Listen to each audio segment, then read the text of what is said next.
Flagrante de imprudência na BR-101, no sul do estado, um caminhão foi conduzido por cerca de 10 quilômetros com a carga quase desabando na rodovia. Abandono de incapaz. Polícia ainda não tem pistas de quem abandonou uma criança recém-nascida numa garagem em Itajaí. Aumentam os estragos causados pela chuva. Além das residências atingidas, também as estradas não escaparam. Em vários trechos do Planalto Serrano, os buracos no asfalto colocam em risco a vida dos motoristas. Arrecadação extra. Florianópolis quer implantar uma taxa ambiental para os turistas, a exemplo do pedágio de Bombinhas. A medida, que pode entrar em vigor ainda neste ano, não vai valer para os motoristas da Grande Florianópolis. Contagem regressiva para a temporada de verão. O governador Raimundo Colombo se reuniu com autoridades para planejar o atendimento dos municípios aos turistas. E ainda hora de voltar a jogar. Depois da parada de 10 dias, os times catarinenses da Série A entram em campo focando resultados positivos na briga contra o rebaixamento. O Band Cidade desta quarta-feira já está no ar.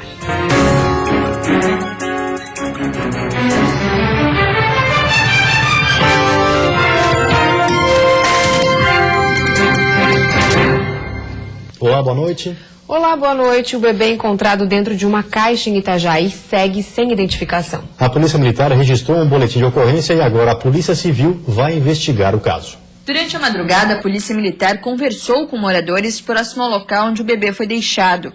Uma busca pela mãe da recém-nascida chegou a ser feita, mas não há pistas até o momento. Por enquanto, as buscas resultaram infrutíferas. Daí, esse caso foi feito um boletim de ocorrência e encaminhado à Polícia Civil nos próximos dias para que seja feita a investigação que compete à referente instituição. A menina recém-nascida foi encontrada em uma caixa, enrolada apenas em uma toalha. O caso aconteceu nesta rua, no bairro São Vicente, em Itajaí. Rodolfo chegou do trabalho por volta das 9 horas da noite de ontem. E como chovia muito, deixou a moto estacionada em frente à garagem de casa. Só depois que a chuva deu uma trégua, resolveu guardá-la. Isso por volta da 1h da manhã. Neste momento, escutou o choro do bebê. Eu procurei pensando que era alguma coisa, um animal, alguma coisa, porque era um ruído bem fininho de gato, assim. Aí não achei nada, fui olhar, quando eu botei o farol da moto, era uma criança dentro de uma caixa. Aí aquilo me deu até uma coisa, né? Segundo o Corpo de Bombeiros, a recém-nascida ainda estava com um cordão umbilical. Os primeiros socorros foram prestados ali mesmo. Depois, o bebê foi encaminhado ao Hospital Infantil Pequeno Anjo. A guarnição constatou que a criança estava suja de fezes e com a temperatura não condizente. Fez a limpeza da recém-nascida, envolveu numa manta aluminizada para poder manter a temperatura e fez o transporte até o Hospital Pequeno Anjo, entregando ao médico de plantão. Segundo a assessoria do Hospital Pequeno Anjo, os médicos que atenderam a bebê acreditam que ela possa ter até 3 dias de vida. E a boa notícia é que passa bem. O Conselho Tutelar já solicitou à Vara da Infância e da Juventude o acolhimento institucional da recém-nascida. Por enquanto, ela segue sem identificação. Caso nenhum parente seja encontrado, ela será encaminhada a um abrigo aqui da cidade. Segundo a Organização das Nações Unidas, aproximadamente 200 bilhões de reais são desviados no Brasil por ano. Dinheiro que poderia ser investido em melhorias para a sociedade. Por isso, o Ministério Público Federal lançou uma campanha nacional que quer mais rigor com relação à corrupção. O procurador da República e coordenador da força-tarefa da instituição na Operação Lava Jato falou sobre a importância de combater esses crimes no país e sobre a punição dos corruptos. Intitulada de 10 medidas contra a corrupção, a campanha do Ministério Público Federal tem como objetivo coletar 1,5 milhão de assinaturas para apresentar um projeto de lei de iniciativa popular ao Congresso Nacional. As propostas de alterações legislativas buscam evitar o desvio de recursos públicos com aprimoramento à prevenção e o combate à corrupção e à impunidade. Hoje, os custos da corrupção são nulos. A probabilidade de punição é quase zero e o montante da punição é irrisório.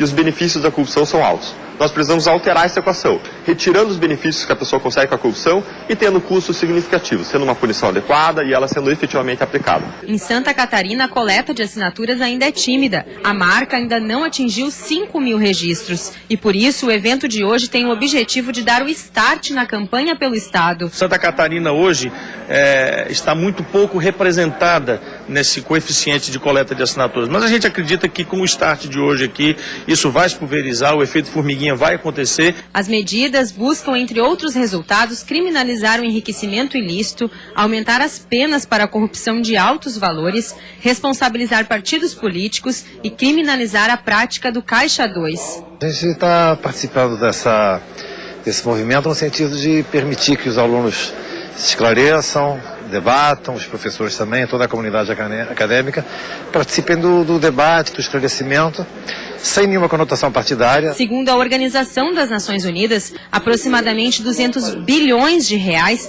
são desviados no Brasil por ano, valor que poderia triplicar os investimentos em saúde do país ou construir 10 escolas em cada cidade brasileira. A Operação Lava Jato, em um ano, conforme o Procurador da República, já ofereceu 20 denúncias contra mais de 100 pessoas e conseguiu devolver aos cofres públicos mais de R$1 bilhão. Processos contra réus de colarinho branco no Brasil demoram 10, 15, 20 anos para acabar. E só a demora já nos traz uma sensação de impunidade. Mas o que é pior? A demora gera uma coisa que nós chamamos de prescrição, que é o cancelamento do caso penal, o cancelamento do crime, simplesmente porque ele demorou muito tempo na justiça. A íntegra das medidas e a ficha de assinatura para o projeto de lei estão disponíveis no site que aparece na sua tela. E a seguir, imprudência na BR-101, um caminhoneiro foi detido pela polícia por dirigir com a carga quase caindo na pista. Vem da situação complicada do acesso ao porto de Imbituba, que vem causando prejuízos no sul do estado.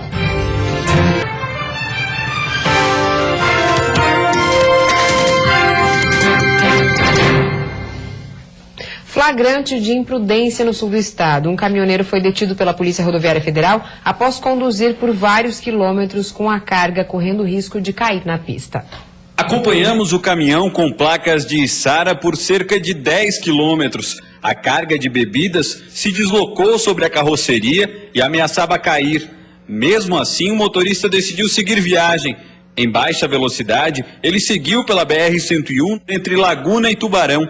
Ao perceber que estava sendo gravado, o motorista decidiu parar no acostamento. Alguns quilômetros à frente, nossa equipe acompanhava o trabalho da Polícia Rodoviária Federal. E, para nossa surpresa, minutos depois o caminhão surge, trafegando ainda com a carga fora dos padrões. Desta vez, foi a Polícia Rodoviária Federal quem flagrou a infração. Além do risco de causar um acidente aí para outros veículos, o risco de tombamento do próprio caminhão dele, né? Ele deveria ter parado e tentado adequar a carga em cima da carroceria. Agora ele vai ser autuado, né?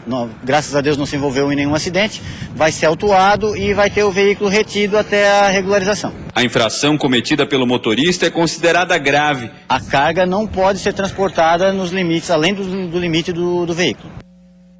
E a chuva de granizo fez aumentar os estragos no estado. Há quase uma semana a chuva vem sendo registrada em várias regiões. Na noite desta terça-feira, o número de municípios afetados cresceu mais uma vez. No total, já são 35 municípios que registraram estragos por conta da chuva forte dos últimos dias. Muitas casas ficaram alagadas e moradores precisaram ficar em abrigos por causa da situação. O número de pessoas atingidas no estado já passa dos 7 mil. Outra área que sofreu por causa das chuvas foi a das rodovias. Muitas delas ficaram interditadas por causa dos deslizamentos e em outras os estragos causados vêm prejudicando os motoristas que precisam fazer o trajeto. Uma delas fica na Serra Catarinense. Na SC 114, a placa já informa os motoristas sobre as condições da pista. Situação que piorou com a água da chuva que caiu na última semana. Os buracos aumentaram e deixaram a estrada ainda mais perigosa. Bastante buraco, né? Tá meio difícil, mas tem que andar devagar e... Tomar bastante cuidado. Bastante. Os dias de chuva, daí a pessoa tem que tomar um pouquinho mais de atenção, porque os buracos, eu acho que tem mais do que asfalto já. Tá complicada. Tá bem complicada a nossa situação aqui. E são esses buracos que fazem aumentar o risco de acidentes e podem também provocar estragos para os veículos. Veículos de carga muitas vezes buscam se desvencilhar desses buracos, o que acaba aumentando a chance muitas vezes de ocorrer um acidente, né? E se prevenir é o melhor remédio, o jeito é andar com cuidado e diminuir a velocidade para não ter surpresas no caminho. Com certeza, a possibilidade de ocorrerem acidentes ela é bem maior, né? Então isso exige, como eu já disse, um cuidado redobrado do cidadão. Segundo a Secretaria de Desenvolvimento Regional de Lages, uma operação tapa-buracos já está prevista para ser feita nos próximos dias na SC 114, como medida emergencial, já que a rodovia deve passar por uma restauração completa. O sol deve aparecer entre nuvens nesta quinta-feira, principalmente no litoral, onde o ar fica abafado, trazendo pancadas de chuva no final do dia. Isso devido à chegada de uma frente fria que aos poucos avança pelo estado. As temperaturas podem chegar aos 33 graus no litoral norte, no oeste, Vale do Itajaí. E litoral sul, a máxima fica em 31. No Planalto Norte, Grande Florianópolis, máxima de 29. E na Serra Catarinense, as temperaturas variam entre 14 e 25 graus. E os buracos estão dificultando também o acesso ao porto de Imbituba. O tráfego intenso de caminhões torna a situação ainda mais complicada e os moradores da comunidade estão protestando contra a situação. O governo do estado anunciou nesta semana que a Zona de Processamento de Exportação, a ZPE de Imbituba, vai finalmente funcionar, depois de 20 anos de espera. Ela promete atrair investimentos de 3 bilhões e meio de reais. Mas alguns problemas de infraestrutura no entorno do porto chamam a atenção, em especial a rodovia que dá acesso ao local. As placas já avisam sobre a falta de manutenção da via. Os buracos estão causando transtornos e muito trabalho para os guinchos, mas os operadores não estão contentes com isso. Geralmente estoura 2 pneus de cada vez. Aí é complicado, né? Para o guincheiro é bom ganhar dinheiro, mas não é isso que a gente quer. Não é isso, nós queremos estrada. Muitas vezes os motoristas são obrigados a trafegar pela contramão para desviar das verdadeiras crateras que se formaram sobre a pista. Neste ponto, os moradores literalmente plantaram uma bananeira em um dos buracos para chamar a atenção. Mesmo assim, alguns motoristas não conseguem perceber o buraco. Em pouco mais de 5 quilômetros de rodovia entre a BR-101 e o Porto, são muitos buracos. A cada trecho, histórias de veículos quebrados e de acidentes. Exatamente neste buraco, ontem, um motociclista quase perdeu a vida. Depois do acidente, moradores decidiram se manifestar e atearam fogo em alguns pneus, bloqueando a rodovia como forma de protesto. Numa reunião hoje, o prefeito explicou que existe uma negociação entre o município e o estado, e isso dificulta os trabalhos no local. Há alguns anos, o governo passou a manutenção da rodovia para o município, que agora espera conseguir repassar a responsabilidade novamente ao estado. O dinheiro para a repavimentação já estaria inclusive previsto no orçamento estadual. Essas negociações vão se passando, estamos fazendo manutenção aí a cada 15 dias, como fizemos há 15 dias atrás, só que a situação da pista é tão ruim que é dinheiro o tempo inteiro jogado fora. Como medida emergencial, a prefeitura informou que irá fechar a rodovia amanhã, durante todo o dia, e realizar uma operação para minimizar os problemas no local. É o que esperam os motoristas, especialmente aqueles que se arriscam na travessia diariamente. A gente fica correndo risco constante, né? À noite, de dia, não tem horário. Com essa buracadeira não tem condições. O complexo portuário do rio Itajaí-Açu, que inclui os terminais de Itajaí e Navegantes, continua funcionando com restrições. Alguns navios ainda aguardam entrar em função da correnteza do rio. Uma outra embarcação aguarda para sair. O canal está com restrições de manobras há 4 dias por causa das fortes chuvas que caíram na região. A estimativa é de que o prejuízo para cada navio parado seja de $40 mil por dia. Por medida de segurança, apenas as desatracações estão sendo permitidas por completo. E agora, no final da tarde, o porto de Itajaí teve as entradas e saídas de embarcações suspensas por tempo indeterminado. O objetivo é dragar o rio Itajaí-Açu. O serviço está previsto para começar à meia-noite de amanhã. Depois disso, uma nova avaliação será feita para que as atividades possam voltar ao normal. Mas a data de liberação ainda está indefinida. E a seguir começou em Lages a maior feira de agronegócio de Santa Catarina. E no futebol, a Série A recomeça com muita expectativa dos 4 times catarinenses que não podem mais perder na rodada.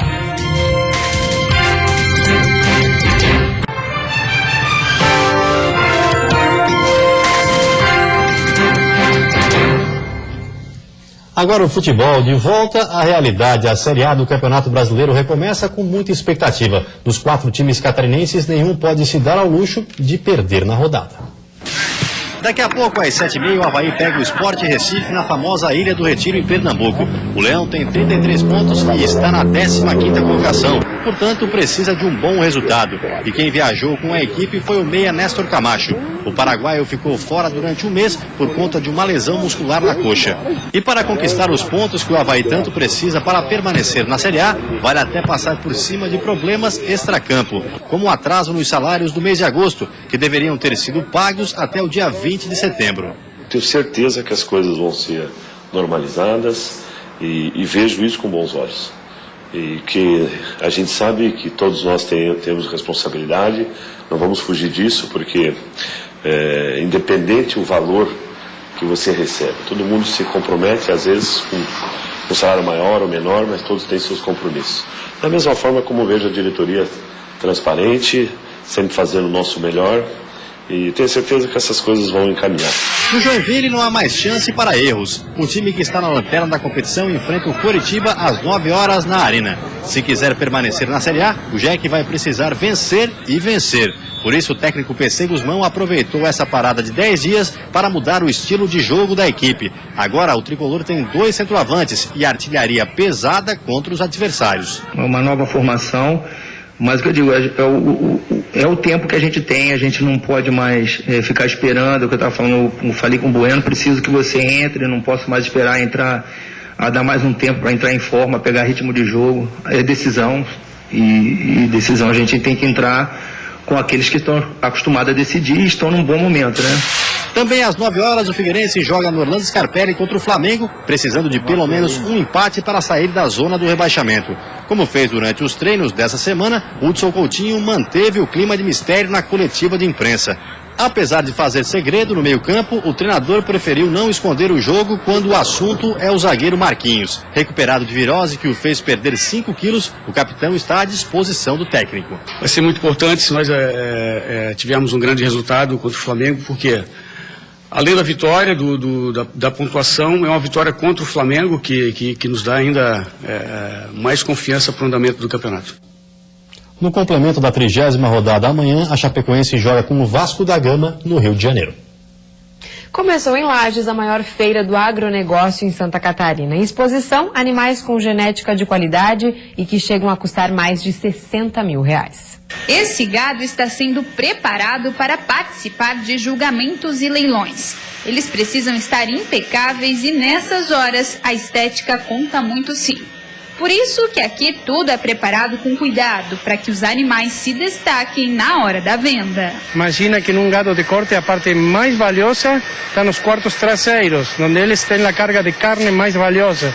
Então, nós arrumamos para o julgamento que o animal tenha todas as suas virtudes bem expostas. Outra coisa que conta muito quando o assunto é qualidade é a alimentação do rebanho. Começa a fazer um tratamento diferenciado com uma ração a partir de 2, 3 meses e continua aleitamento até 6, 7 meses e daí já começam a entrar em pista para julgamento. Mas você deve estar pensando, por que tanto cuidado assim? É que esses animais estão participando da maior feira do agronegócio do estado que acontece em Lages. No Parque de Exposições Conta Dinheiro, desde terça-feira, eles começaram a chegar. O parque já está sendo preparado para a abertura oficial que acontece na quinta. A expectativa é que mais de 1.400 animais, entre ovinos, equinos e bovinos, estejam presentes na feira, que há anos atrai centenas de produtores das várias partes do sul do país. A feira é a mais antiga de Santa Catarina e, segundo o coordenador, É uma oportunidade de fechar negócios e agregar valor aos animais, que têm genética diferenciada. É uma oportunidade de se adquirir genética de qualidade superior, e essa genética colocada nos rebanhos vai gerar mais riqueza, mais carne, mais proteína animal que chega no consumidor. Esse é o nosso objetivo. O seu Valdir, depois de alguns anos sem participar, resolveu voltar para tentar, quem sabe, fechar negócios e atrair mais compradores do seu rebanho. Trouxemos o que nós tinha de melhor lá, né? Ou seja, agrega valor depois para você. Depois agrega valor, né? A Expo Lages acontece até domingo e é aberta ao público. Além de animais, o visitante também vai encontrar na feira estandes ligados ao agronegócio. Um prato cheio de oportunidades para quem está ligado ao setor. E a seguir, Florianópolis quer implantar a taxa ambiental para turistas, a exemplo de Bombinhas. Pensando em preparar Santa Catarina para a chegada dos turistas, o governador Raimundo Colombo falou hoje sobre estratégias para melhorar a infraestrutura.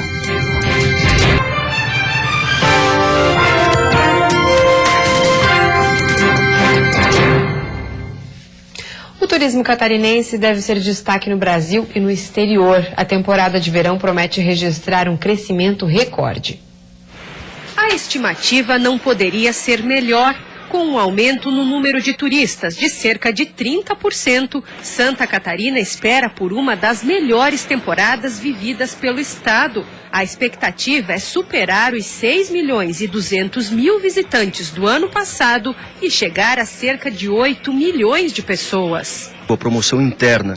E esta promoção interna, aliada à alta do dólar, fez com que Santa Catarina, ao recuperar o título de melhor destino turístico do país, receba um número significativamente maior de turistas nessa temporada. Se o cenário é promissor, pode ser visto também como uma prova de fogo. A infraestrutura precisou ser revista para atender a demanda. A Celesc apresentou mais de 260 milhões de reais em investimentos no setor de energia elétrica para evitar quedas de luz. Já a Casan demonstrou o aumento de 50% na oferta de água com a construção do floco decantador, uma obra que está próxima do fim e consumiu quase a metade do orçamento destinado às 78 ações em andamento na Grande Florianópolis. Em 2013 e 2014, as torneiras ficaram vazias, prejudicando os serviços em diversas praias. Já as polícias civil e militar e também os bombeiros preparam uma operação veraneio com quase 8 mil profissionais deslocados para as principais áreas turísticas do estado. Todo o planejamento é conjunto e toda a responsabilidade é de todos. Se um falhar, derruba os outros. Então, se faltar luz, vai faltar água. Então, tem que haver uma integração. A alta do dólar é o principal incentivo para o turismo nacional e, ao que indicam as pesquisas feitas pelo estado, o destino preferido dos pacotes turísticos desta vez deve mesmo ser o litoral catarinense, uma oportunidade neste período de instabilidade econômica que prejudica alguns setores, mas fortalece outros. Para as autoridades locais do turismo, a alta temporada já começou. Mas nem só brasileiros são esperados. Visitantes dos países do Mercosul também devem vir em grande número. A vinda de pelo menos 600 voos fretados já está confirmada, número bem maior do que os 430 do último verão. Isso vai ligar a nossa economia, vai trazer oportunidade de emprego, de estabilidade financeira para muitas famílias. É uma oportunidade de crescimento econômico. E a capital quer implantar uma taxa ambiental similar à que foi criada em Bombinhas. Quem mora na Grande Florianópolis estaria isento de cobrança. Já os turistas pagariam uma única vez para usufruir de toda a temporada de verão. A taxa seria cobrada de quem vem usufruir do patrimônio natural da ilha de Santa Catarina e não teria nenhum impacto sobre os residentes nos municípios da Grande Florianópolis. A proposta está sendo estudada e discutida com a sociedade. A ideia é que a verba arrecadada com a taxa ambiental seja investida em segurança e limpeza, como reforço no trabalho dos guarda-vidas nas praias e no trabalho de limpeza e coleta de lixo durante a temporada. Hoje à tarde, o presidente da CONCAP, Mários Bagnatti, que é autor do projeto, se reuniu com a prefeita de Bombinhas para trocar ideias, já que a inspiração para o projeto na capital veio de lá.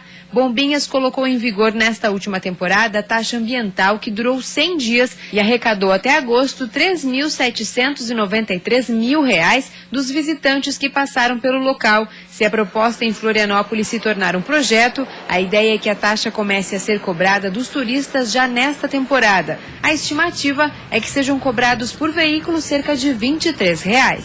Dobrar a população e dobrar também o número de automóveis na cidade, como acontece com Florianópolis, gera um grande impacto sobre a cidade, um incremento de custos, problemas sérios de mobilidade. Por isso nós queremos ouvir a sociedade. Nenhuma medida vai ser tomada sem que a gente ouça Florianópolis, ouça as entidades ligadas ao setor, ouçamos os moradores no seu conjunto. E vem aí o Jornal da Band, uma ótima noite para você. Até amanhã. Boa noite, até amanhã.